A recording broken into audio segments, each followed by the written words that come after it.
Acá estamos en un episodio más, el 11 en el día de hoy, el último que vamos a estar haciendo por este medio, por el Zoom. Ya espero en el mes siguiente estar ahí junto con mi esposa y poder disfrutar con ustedes en familia de la comunión y terminar con esta serie, los 12, que comenzamos allá en el mes de octubre. Hemos ido discípulo por discípulo, apóstol por apóstol, sacando una enseñanza, una aplicación para nuestra vida. Por supuesto, habría muchísimo más que ver en la vida de cada uno, esto sería inagotable, pero en el día de hoy nos toca hablar del episodio número 11, sería nuestro discípulo número 10. Hay dos que no vamos a estar viendo en esa lista, ya que seguramente, si Dios no cambia los planes en el próximo mes, estaremos hablando de Jesús como nuestro gran apóstol. Entonces, en el día de hoy hay un personaje, un apóstol del cual algunos tal vez dudaban si íbamos a hablar o no, y tiene que ver con el último que aparece en la lista de Marcos 3 que nosotros hemos estado trabajando. Imagino que los evangelistas lo pusieron ahí el último por alguna razón obvia, siendo Pedro, Simón, siempre el primero de esa lista, y no podía ser otro que Judas Iscariote, va a ser nuestro protagonista de hoy. Según el evangelista, la característica, la etiqueta que le pone es el que le entregó, para diferenciarlo del otro Judas, de Judas Tadeo, que también veíamos en esa lista. Pero yo quise ver hoy, darle un significado un poquitito menos duro. Vamos a ver esa entrega, pero en Mateo, capítulo 26, el título que puse a este protagonista y del cual vamos a estar nosotros también sacando una enseñanza, un principio, vamos a ver a Judas como el amigo de Jesús.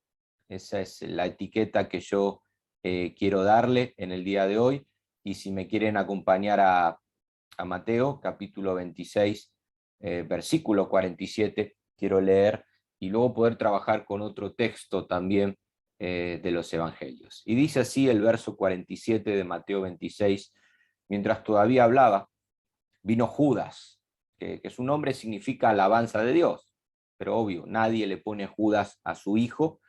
De hecho, yo no conozco ningún Judas, dado que siempre se le asocia a esta traición que vamos a leer a continuación. Y dice el texto: uno de los 12, él formó parte de ese equipo de Jesús, y con él mucha gente, con espadas y palos, de parte de los principales sacerdotes y de los ancianos del pueblo. Ustedes conocen el contexto: Jesús viene de orar de Getsemaní, de hacer referencia a esa copa, de haber celebrado horas atrás la última cena, y ahora nos encontramos con esto. Dice el verso 48: y el que le entregaba le había dado señal diciendo: al que yo besare ese es. Qué conocido, ¿no? Me traicionaste con el beso de Judas, solemos decir. Prendedle.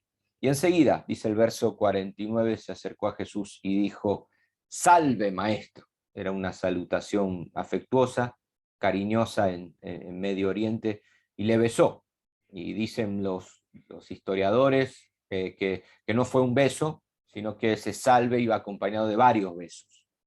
Repito, representaba o daba a entender un saludo muy afectivo. Y Jesús le dijo: amigo. Acá Judas, el amigo de Jesús, nuestro título, la etiqueta, el que quiero darle, la característica: ¿a qué vienes? Amigo, ¿a qué vienes? Quiero quedarme con ese amigo. Entonces se acercaron y echaron mano a Jesús y le prendieron. Ustedes conocen más o menos cómo transcurrió todo, a pesar de que el Evangelio de Mateo se detiene más que otros evangelios en lo que fue esta noche.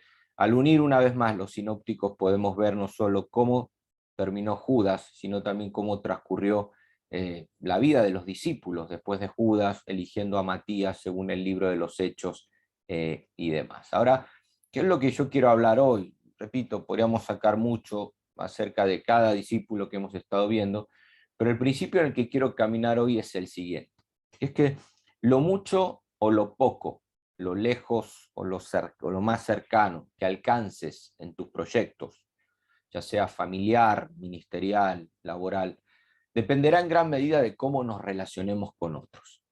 quiero volver a enfatizar, hoy un episodio bien de relaciones interpersonales, al ver a Jesús con Judas, junto a los otros discípulos, y quiero repetir este principio, esta frase o esta oración, para poder caminar a lo largo de esta media hora que vamos a estar compartiendo acerca de este protagonista. Repito, lo poco o lo mucho que alcances en tus proyectos laborales, familiares, ministeriales, personales, colectivos, dependerá en gran medida de cómo te relaciones con otros, con esos socios, con esos empleados, con esos hermanos, con esos hijos, con esos padres, lo que son las relaciones interpersonales. Sabemos que Jesús vino a la tierra no solo a morir en la cruz, eso fue lo central, ¿no? La obra de la salvación, pero también él tuvo un proyecto, que lo vemos mucho en los evangelios, que es el reino de Dios. Eso es lo que nos muestra sobre todo el Jesús histórico, no tanto el Cristo de la fe,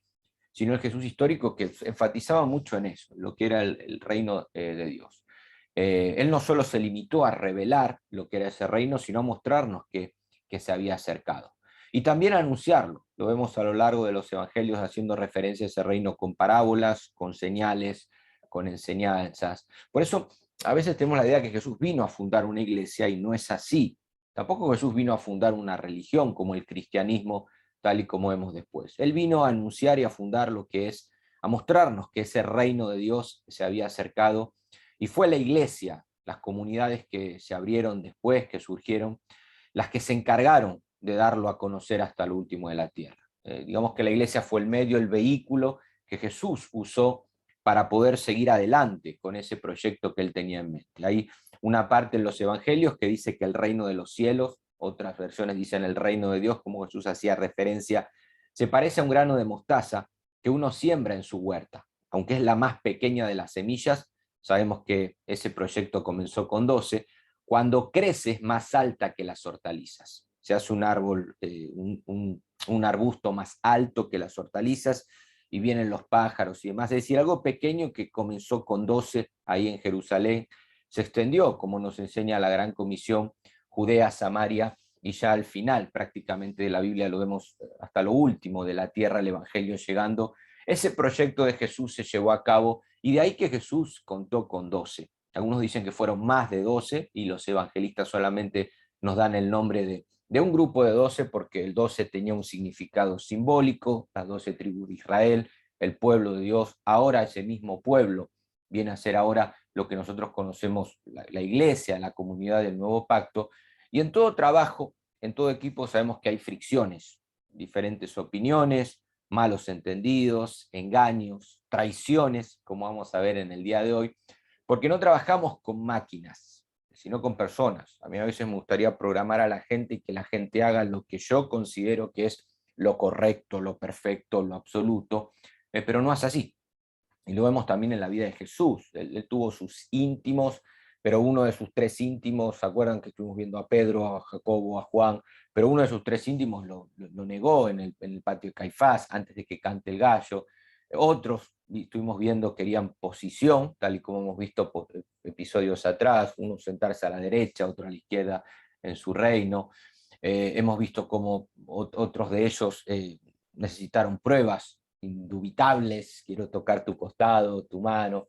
Todos huyeron en el momento más crítico de su vida, es decir, aún Jesús no fue la excepción. Él trabajó con personas, trabajó con este equipo de 12, su proyecto iba más allá, repito, que la cruz. Él vino a anunciar y acercar ese reino prometido, y a veces nos toca a nosotros también trabajar con personas, tal vez no necesariamente el beso de la traición, como hemos visto recién, sino también con personas impuntuales, perezosas, inestables, que necesitan pruebas, que dicen una cosa y hacen otra, y nos toca trabajar. Y el grado, como decíamos al principio, ¿no? Lo mucho o lo poco que lleguemos en ese proyecto que Dios nos ha encomendado, será determinado en gran medida por cómo nosotros nos relacionemos con esas personas. Alguien dijo una vez: si querés llegar rápido, corre solo; si querés llegar lejos, corre acompañado.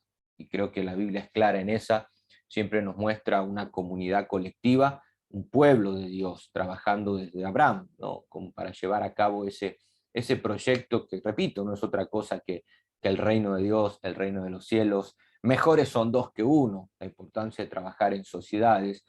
Ahora, qué difícil es a veces encontrar amigos en ese proyecto, en ese trabajo. Qué difícil ya es encontrar amigos en la vida. Tenemos muchos conocidos. Facebook nos muestra, ¿no?, la cantidad de contactos que podemos tener, aunque ahí pone amigos, en realidad de los miles de contactos que puedes tener, conocidos tal vez 3 o 4 realmente son tus amigos. Hermanos, en la iglesia tenemos también cientos, decenas, depende de las iglesias con las que te relaciones, pero al final amigos son pocos. Y me llama la atención, ¿no?, que al único discípulo que Jesús llamó amigo, tal vez es el menos indicado, Judas, al único. Y tal vez al más indicado. Siempre pensamos, ¿quién fue el mejor amigo de Jesús? Bueno, Simón Pedro. Bueno, pero versículos más arriba, si ustedes leen Mateo 26, unos versículos más arriba, el mismo Jesús a Pedro lo llama Satanás.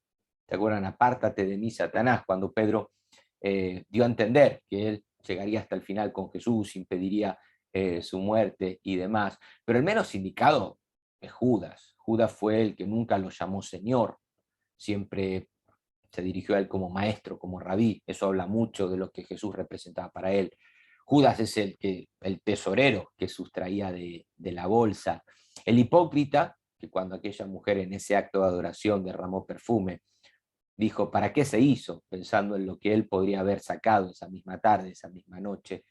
La falsedad, en la última cena, Jesús dice, aquel al que le doy el pan en la boca. Eso era un acto en Medio Oriente, mojar, todos mojaban del mismo plato, pero un acto de amistad era mojar en el plato y darlo en la boca del otro. Y Judas, sin ningún tipo de prejuicio, sabiendo que horas después lo vendería por 30 monedas de plata, que es lo que costaba un esclavo moribundo prácticamente. Aún así él no tuvo problema de comer de ese bocado. Y uno dice, es el menos indicado, y a este Jesús llamó amigo. Y cuando uno investiga un poco en los comentarios por qué Jesús le da este calificativo a este protagonista, uno encuentra de todo. Matthew Henry, por ejemplo, dice en su comentario que el corazón incrédulo del que se valió Jesús para llevar adelante su crucifixión fue Judas. Entonces, como que Judas es su amigo porque de alguna manera colaboró con él para llevar ese plan, ¿no? Pero claro, cuando uno analiza la palabra en griego, amigo es la palabra camarada. O sea, Jesús no le está mostrando algo afectivo como diciendo amigo mío, no, camarada, en nuestro jerga tal vez de acá, socio, ¿a qué vienes? O en otras palabras, compa, lo que vas a hacer, hacelo pronto. Como no necesariamente ese cariño, esa amistad de Judas es mi mejor amigo, sino no, como diciendo una manera de hablar, camarada, vamos, lo que has traído, lo que te ha traído hasta aquí, hazlo pronto. Entonces, claro, ¿cuál fue la reacción de Jesús esa misma noche? Y no solo de Jesús, sino también de sus amigos. Yo siempre me pregunto dónde estuvieron los discípulos esa noche mientras Judas eh, hacía ese intercambio por esas 30 monedas de plata, y luego lo que pasó después, dónde estuvo Pedro, Juan, cuando en esos momentos en que Judas comenzó a no arrepentirse, dice la Biblia que él se arrepintió, pero en realidad lo que tuvo es un remordimiento. ¿Dónde estuvieron los discípulos ahí? Entonces yo quiero detenerme más en cuál fue la reacción de Jesús ante la traición, ante ese camino de la traición. Y claro, veo que no solo Judas lo traicionó a Jesús. Al final el versículo 35 de ese capítulo 26, ustedes lo pueden leer, dice que Pedro, en esa ocasión en la que Jesús le dijo a Satanás, aunque me sea necesario morir contigo, no te negaré. Y todos los discípulos dijeron lo mismo. Mateo 26, 35. Todos los discípulos dijeron, no te negaré. Vamos a estar ahí. Y qué difícil es encontrar personas de palabra, porque al final vemos que ellos no cumplieron. Dice Proverbio 26, son muchos los que proclaman su lealtad, pero ¿quién puede hallar a alguien digno de confianza? ¿Quién puede hallar a alguien digno de confianza? Qué difícil es encontrar a alguien digno de confianza, pero qué duro es encontrarlo y luego ver cómo esa misma persona te lleva por el camino, o esa misma persona anda por el camino estrecho de la traición, como fue en el caso de Jesús con Judas y los otros discípulos. Entonces, en nuestro caso, seguramente nos hemos encontrado con algún episodio así, ¿no? Y siempre uno considera traidor al otro. Pasa mucho esto a veces en las relaciones de trabajo, en la iglesia. Siempre cada uno tiene su versión. A veces he escuchado partes en lo que es en la iglesia, como una persona se va de la iglesia y esa persona es Judas.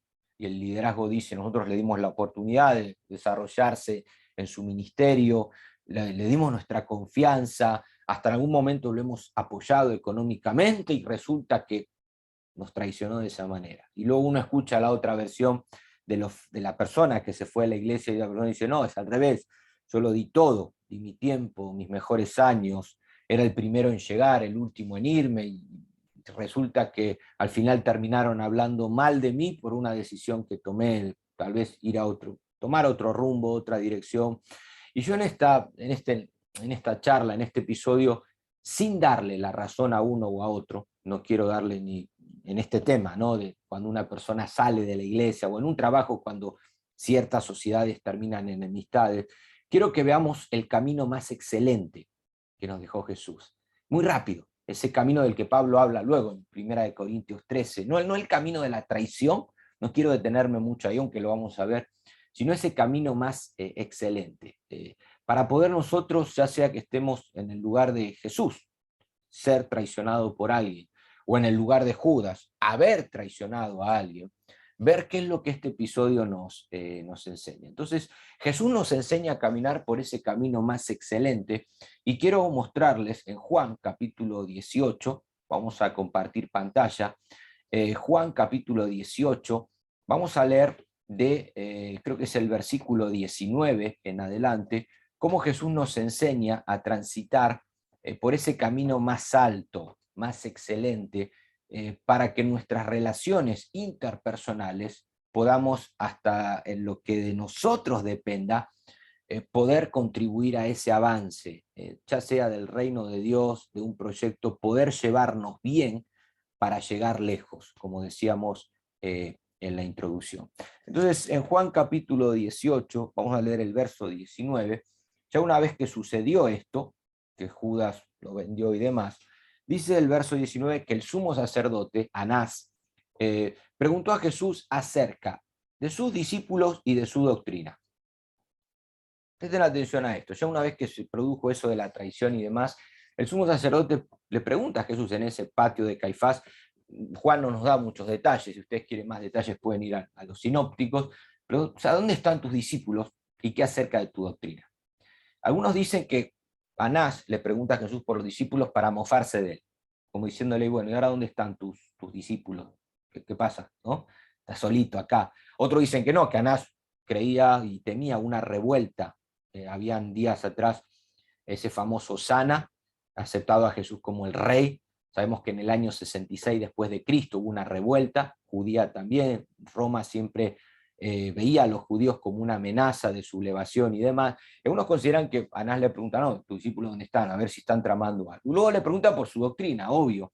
Estaba el Sanedrín presente, iban a juzgar a Jesús, Roma dejaba todos los aspectos religiosos en manos de este grupo de 70, formado por saduceos, ancianos, fariseos y un sumo sacerdote, pero lo interesante es que Jesús le respondió, no por sus discípulos, sino que Jesús, como podemos ver, le respondió por su doctrina.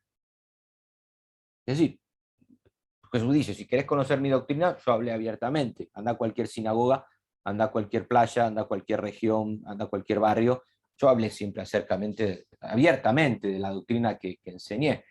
Ahora, lo interesante es que Jesús no responde por sus discípulos. Y creo que acá está el camino más excelente.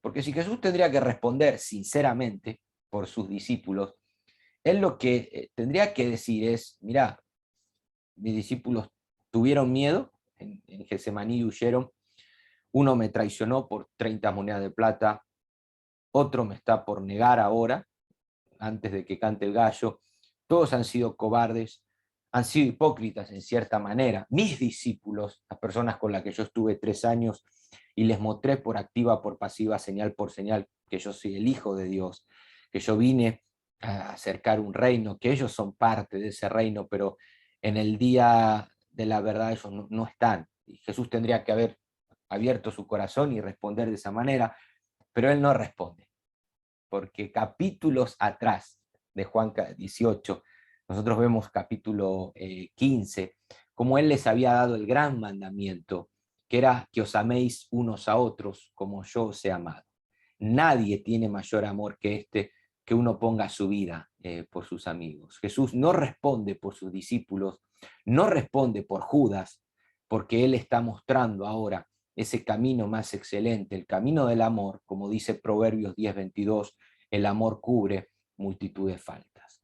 En conclusión, lo que nosotros rescatamos de ese pasaje, Jesús no solo cubre las faltas al no hablar, él cubre, el amor cubre esa multitud de faltas, sino también nos enseña algunas características de ese camino, que luego Pablo va a hablar en 1 Corintios 13:7, cuando dice que el amor todo lo sufre, todo lo cree, todo lo espera y todo lo soporta. ¿Qué cuatro características acerca de ese amor?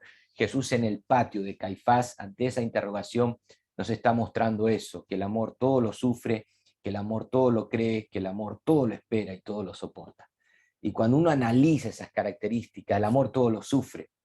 En griego da la idea de que lo sufre de una manera hermética, porque a veces uno puede sufrir exponiéndolo públicamente, quejándose, murmurando, pero el amor que todo lo sufre ahí es el que luego Pablo habla también en esa misma epístola, en el capítulo 9, verso 12, lo soportamos todo por no poner obstáculo al Evangelio. Él soporta todo, él podría sacar derecho económico de la ciudad de Corinto, él trabaja, pero no lo hace quejándose, él sufre por ellos de una manera hermética, y es lo que Jesús está haciendo en esa ocasión, está sufriendo por sus discípulos, no los está exponiendo públicamente, porque lo está haciendo de una manera hermética. El amor todo lo cree, una característica de ese camino es que el amor todo lo cree. Jesús, claro, cuando dice que el amor todo lo cree, no hace referencia a que cualquier cosa que te digan te la vas a creer, ¿no? El verdadero amor cree, no. Cree en lo sincero, cree en lo que es verdad, pero también cree en la gente. El amor de Dios nos impulsa a creer en las personas, a apostar por el caballo perdedor y sacarlo ganador. Jesús creía en sus discípulos y apostando por el caballo ese perdedor, y vemos cómo los sacó ganadores, quitando a Judas. El libro de los Hechos nos muestra cómo los discípulos al final respondieron a ese amor. Jesús, teniendo la posibilidad de exhibirlos públicamente y decir, me traicionaron, me negaron, no. El amor todo lo cree en las personas. Y creo que a veces necesitamos transitar por ese camino del amor, de a pesar de que alguien nos traicionó y no respondió según nuestras expectativas, tal vez seguir creyendo en esa persona, darle crédito, como se suele decir. Esa característica que Pablo menciona, ¿no? Todo lo espera. Espera aquello que sea bueno para otro, aun cuando otros han perdido la esperanza. Es el amor que cree en un hijo adolescente que se ha rebelado contra Dios, contra uno mismo, pero ese amor lo sigue esperando, como vemos en la parábola del Padre amoroso.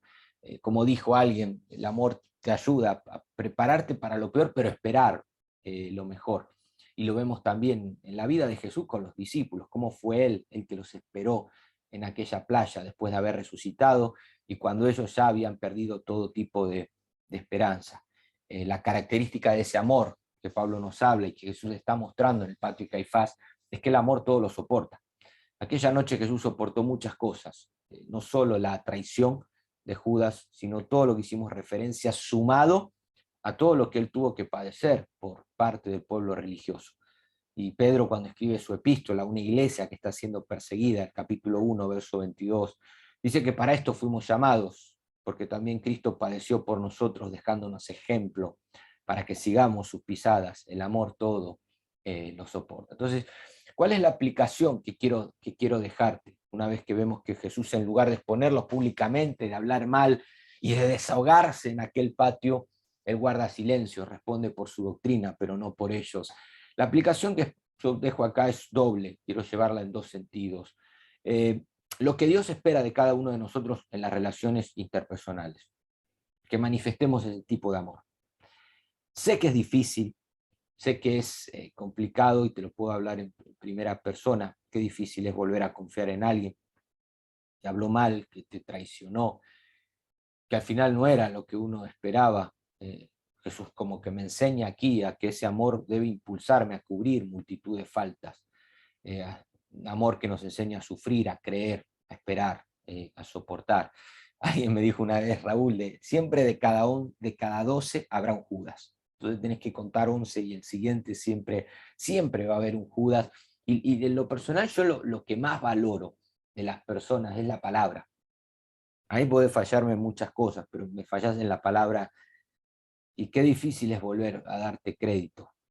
Te dicen algo, al final no lo hacen y lo peor es a veces cuando uno escucha por qué no lo hizo y una excusa tras otra. Me pongo en el lugar de otros, ¿no? Donde la traición es peor, la infidelidad conyugal, un tesorero de la iglesia que te robó, un socio que al final se quedó con una parte de las ganancias. Entonces me doy cuenta que, claro, al transitar ese camino del amor, ese camino más excelente, necesitamos pedirle ayuda a Dios. Es algo que solamente Él puede producir en el hombre. Lo vemos acá en la vida de Jesús, qué fácil es hablar de Jesús, dice uno, ¿no? Porque al final Él era el hijo de Dios, pero veo también ese amor que Pablo escribe, aunque aún el mismo Pablo, ¿no? Qué curioso que dice que todo lo soporta, que todo lo cree, que todo lo espera. Él con Bernabé, no hubo ahí un desacuerdo y él mismo no le dio una oportunidad a Juan Marcos en el libro de los Hechos capítulo 15. Veo que también como que Pablo fue madurando en ese aspecto. Luego escribe las epístolas y dice, no, tráiganme a Juan Marcos que me es útil en el ministerio. Pero creo que el primer punto es ese, pedirle ayuda al Señor para que en las relaciones interpersonales podamos manifestar ese tipo de amor que todo lo cree, que todo lo espera, que todo lo soporta y que todo lo sufre. Pero también puedo verlo de otro lado, desde otra óptica, así como los evangelios nos muestran diferentes ópticas, este episodio que nosotros hemos tratado hoy, ver lo que Jesús hizo y hace por mí. Porque yo me pregunto, ¿y si en toda esta enseñanza Judas soy yo? ¿No? Porque a veces nos ponemos del lado de Jesús, bueno, ¿quién me traicionó? ¿Quién me negó? ¿Quién habló mal de mí? Pero si en esta enseñanza lo llevo al otro lado y Judas soy yo, y es el Señor el que me dice, Raúl, ¿a qué vienes? Amigo, ¿a qué vienes? ¿No? Y si al final la reflexión me tiene que llevar es cuál es la actitud, la reacción de Jesús cuando yo le fallo, cuando yo prometí hacer algo y no lo hice, cuando no di lo mejor, cuando tal vez el Señor esperaba algo mejor de mí y no lo di. No lo di porque seguimos siendo humanos en esa perfección. Y te dejo ahí para que lo reflexiones. Y sin toda esta historia, Judas, somos nosotros quienes hemos traicionado a alguien, quien no hemos dado una palabra y no lo hemos cumplido. Y tal vez al ponernos en el lugar de Judas podemos ver cómo al final Jesús sufre, soporta, cree en nosotros.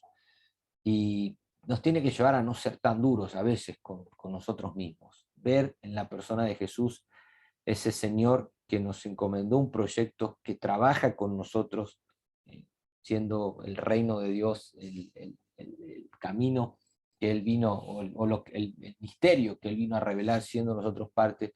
Y si al final nosotros somos Judas, y el Señor te dice hoy, amigo, ¿a qué vienes? Te dejo ahí la reflexión esta para que la puedas rellenar. Este punto principal te tocaría rellenarlo a vos, o puedo tomarlo como el primero, lo que él me enseña, cómo tratar yo con las relaciones personales, o cómo yo ponerme en el lugar de Judas y ver cómo el Señor nos da lugar a una nueva oportunidad. Él calla por amor, Él no responde por nosotros, por guardar por mostrar cómo ese amor cubre multitud de faltas. Entonces, volviendo a la introducción, te dejo esa semilla ahí para que puedas tal vez meditar. Lo poco o lo mucho que alcances en tus relaciones interpersonales o en tus proyectos, mejor dicho, dependerá de cómo te lleves en tus relaciones con otros. Solo no vamos a ningún lado, en el reino de Dios no se compite, sino que se avanza. Y tal vez te dejo con esto, en estos minutos finales, que puedas orar para que Dios te dé personas idóneas con las cuales trabajar. Que Dios te dé personas que puedan estar ahí, en lo bueno, en lo malo. Y tal vez si alguien de tu equipo no respondió a tus expectativas, darle una segunda, una tercera oportunidad. Tal vez durante toda esta charla tuviste a alguien en mente. Mientras yo hablaba de Judas, enseguida es imposible no pensar en alguien siempre. Todos hemos tenido un Judas en nuestra vida y todos hemos sido Judas, como decía recién. Pero tal vez el que necesita una segunda oportunidad eres tú. Ustedes necesitan una segunda oportunidad, que el que me esté viendo pensás que ya no había oportunidad, no hagas lo que hizo Judas, pensar que todo se había terminado ahí, sino acordate cómo terminan los evangelios, Jesús esperando a cada uno de los discípulos para darles ahora una segunda oportunidad. Qué bonita la conversación de Jesús con Pedro en el Evangelio de Juan, capítulo 21, si me amas, si me amas, si me amas, date una segunda oportunidad, no seas tan duro con vos mismo, y la próxima vez que alguien te traicione, recordá que solamente Jesús prometió no fallarnos. Recordá que solamente Él prometió estar con nosotros hasta el final. A mí siempre que alguien me da una palabra y no la cumple, o no resuelve algo que me dijo que iba a resolver y al final yo me tengo que hacer cargo, siempre me viene a la mente esto. Esto me tiene que ayudar a recordar que el único que nunca nos va a fallar es Él, Señor. Y un consejo que te dejo también, ya para cerrar, si tenés algún Judas en mente y si durante esta charla, este episodio, alguien se te vino a la mente, ¿de qué manera yo ahora puedo optar por ese camino más excelente? Y creer, volver a creer en Él, darle otra oportunidad, sufrir por Él. Bueno, alguien me dijo una vez, mira, si esa persona tiene cosas buenas, y has visto cosas buenas, porque seguro las tiene, ¿por qué enfocarte solamente en las malas? Pensalo. Si ese socio, si ese vecino, si ese discípulo que tuviste manifestó cosas buenas y viste la gracia de Dios obrar ahí, ¿por qué detenerte solamente en el beso de la traición y no mirar un poco las cosas buenas? No sé, te lo dejo ahí también, tal vez eso te ayude a poder volver a leer 1 Corintios 13, pedirle a Dios que ese camino más excelente, que ese amor de Dios que ha sido derramado en nuestro corazón, pueda ahora revelarse también con esas características y poder así juntos avanzar en este hermoso proyecto que no es otro que el reino de Dios, que se acercó en la vida de Jesús, que vamos camino hacia ese reino inconmovible del cual las Escrituras nos hablan. El reino de Dios está entre nosotros, trabajemos juntos y juntos disfrutemos a lo largo de ese camino. Judas, el amigo de Jesús. No termines, no pienses como él. Aceptá el perdón. Al final Jesús en esa cruz también estaba muriendo por él. Y yo sé que esto a veces trae cierto tipo de debate en cuanto a la expiación, pero al final el Cordero que vino a quitar el pecado del mundo, el abogado al cual debemos acudir estaba ahí también, diciendo perdónalos porque no saben lo que hacen. Y si es tu caso, date una segunda oportunidad. Jesús está ahí para volver a intentarlo contigo, juntos. Que Dios te bendiga, ánimo, abrazo grande y nos estaremos viendo, Dios mediante, si Dios quiere, y la oportunidad sí nos lo presenta de manera personal ahí en la querida familia Salem, en Barcelona. Dios te bendiga.